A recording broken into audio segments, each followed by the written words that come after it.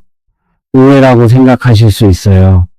돈이 가까이 있으면 좋은 것 아니냐고 느끼실 수 있는데요. 침대는 쉬는 곳이에요. 하루의 피로를 내려놓고 몸과 마음이 회복하는 시간을 갖는 곳이에요. 그 바로 발에 돈이나 귀한 물건이 있으면 자는 동안에도 무의식적으로 걱정이 이어져요. 혹시 잃어버리면 어쩌지? 누가 가져가면 어쩌지? 이런 긴장이 수면의 질을 떨어뜨려요. 돈과 귀중품은 따로 안전한 곳에 보관하시는 것이 좋아요. 침대 아래는 쉼의 공간으로 지켜주세요. 넷째, 쓰지 않는 오래된 전자제품이에요. 고장난 선풍기 못 쓰게 된 라디오, 어디에 쓸지 모를 전선뭉치, 이런 것들이 침대 밑에 쌓여 있다면 치워주세요. 전원이 꺼져 있어도 오래된 기계에는 정체되고 무거운 기운이 남아 있다고 풍수에서는 봐요. 그 무거운 기운이 여러분의 잠자리를 눌러요. 버리기 어려우시면 다른 방으로라도 먼저 옮겨 놓으시는 것만으로도 달라져요. 여러분 중에 혹시 지금 침대 밑에 이런 것들이 있으신 분 계시다면 전혀 걱정하지 마세요.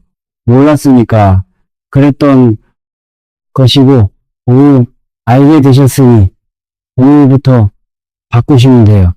알게 된 날이 가장 좋은 날이에요. 모르는 것이 아니에요. 오늘 밤 하나씩 정리하시면 그것으로 충분해요. 여러분 오늘 참 긴 이야기를 함께 해주셨어요. 마지막으로 한 가지만 더 말씀드리고 싶어요. 풍수는 물건을 이쪽에서 저쪽으로 옮기는 기술이 아니에요. 풍수는 내가 나의 삶을 어떻게 맞이하고 싶은지를 공간으로 표현하는 것이에요. 내가 어떤 마음으로 살고 싶은지를 내가 사는 곳에 담아내는 것이에요. 집은 단순한 건물이 아니에요. 집은 그 안에 사는 사람의 마음이 담기는 그릇이에요. 그릇이 깨끗해야 좋은 것이 담기듯이 마음이 맑아야 좋은 기운이 머물러요. 저는 오랜 세월 정말 많은 분들의 집을 보아왔어요. 그 중에서 삶이 진짜로 달라지신 분들의 공통점은 비싼 물건을 사서 놓은 것이 아니었어요.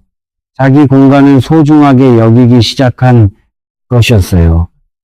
자기가 매일 밤 잠드는 그 자리를 돌보기 시작한 것이었어요. 그 작은 관심 하나가 모여서 공간이 달라지고 공간이 달라지니 마음이 달라지고 마음이 달라지니 삶의 흐름이 조금씩 달라지더라고요. 저는 그것을 수없이 보아왔어요. 가장 큰 재물이 무엇이냐고 물으신다면 저는 이렇게 대답해요.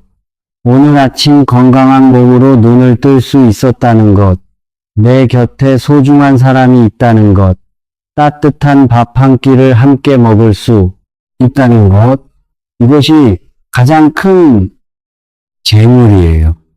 이것보다 더 큰 부귀는 없어요. 이 소중함을 아는 마음이 있을 때 공간도 살아나고 삶도 달라져요. 오늘 딱 한 가지만 해보세요. 지금 이 자리에서 일어나셔서 침대 밑을 한번 들여다보세요. 거기에 무엇이 있는지 여러분의 눈으로 직접 확인해 보세요. 그것만으로도 이미 첫걸음을 내디딘 거예요. 여러분, 저와 함께 이 긴 이야기를 끝까지 들어주셔서 진심으로 감사해요. 이 시간을 내어주신 것 자체가 자기 자신의 삶을 더 좋은 방향으로 가꾸고 싶다는 마음의 표현이라고 저는 생각해요. 그 마음이 참 아름다워요. 오늘 밤 침대 밑을 돌아보신 뒤에 어떤 마음이 드셨는지 댓글로 나눠주시면 제가 한 분 한 분 읽어볼게요. 여러분의 이야기가 또 다른 분에게 작은 용기가 될 수 있으니까요. 서로의 경험이 서로에게 힘이 되는 곳이었으면 좋겠어요. 앞으로도 이런 이야기를 꾸준히 나누고 싶어요. 구독을 해주시면 제가 전해드리는 작은 이야기들이 여러분의 일상 속에 조용히 찾아갈 수 있어요. 억지로 권하는 것이 아니에요.